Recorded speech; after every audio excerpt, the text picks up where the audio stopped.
Fort Lauderdale, Florida, a 7-year-old girl from Indiana died when a sandhole she was making with her brother collapsed on a beach in Florida. This is an under-recognized danger that kills and hurts many children every year across the country.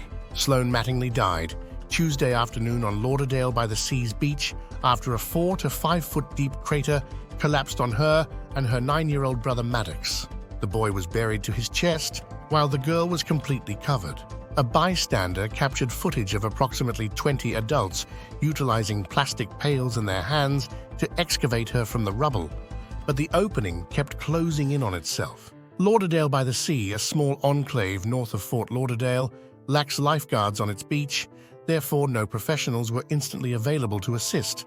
The initial deputies and paramedics and firefighters arrived moments after the collapse, according to 911 calls disclosed by the Broward County Sheriff's Office on Wednesday. Deputies arrived approximately 4 minutes after the collapse. Sheriff's Office records indicate that Sloan was 7 years old and her brother is 9. As bystanders attempt in vain to save Sloan, cries of agony can be heard in the background of the 911 call. Although 2 of the respondents identified themselves as registered nurses, they were unable to be of further assistance. A young girl is buried beneath the sand, and rescue personnel have not yet arrived, a nurse informed an operator.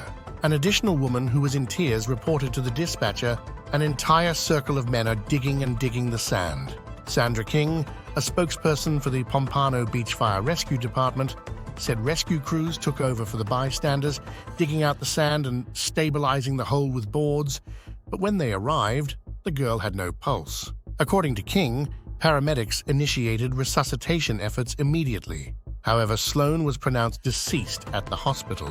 The condition of the boy was stable at the time of this report. The parents of the children were in a state of profound distress, and the paramedics who attended to the children were required to end their shift. The sight was abhorrent. Imagine 1 minute your kids are playing in the sand and the next, you have a life-threatening situation with your little girl buried, said King, whose department services Lauderdale-by-the-Sea. According to news reports in a 2007 medical study, approximately 3 to 5 children perish annually in the United States when the surface of a sand hole they are excavating at home, in a park, or at the shore collapses. Others are critically injured and in critical condition, necessitating CPR for survival. A 17-year-old boy was buried last year at a beach in North Carolina. A 13-year-old was found digging into a sand dune in a Utah state park, and an 18-year-old was discovered digging at a New Jersey beach with his sister. Each of those incidents occurred in 2022. The risk of this event is hugely misleading because it is linked to leisure activities that aren't usually thought of as dangerous, the New England Journal of Medicine study said.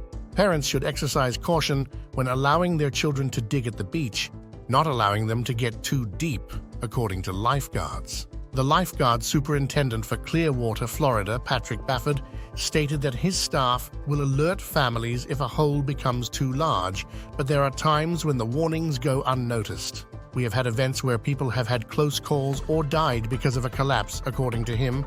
Although you desire for them to enjoy themselves, there is a distinction between enjoyment and a potential danger they may encounter. People often find it difficult to comprehend that the shore can be hazardous. Adverse events may still transpire despite one's efforts. Apply sound judgment. According to Sean DeRosa, the proprietor of a lifeguard training company, many individuals fail to consider the dangers associated with permitting children to dig deep or wide holes. If you enjoy this video, follow us and subscribe.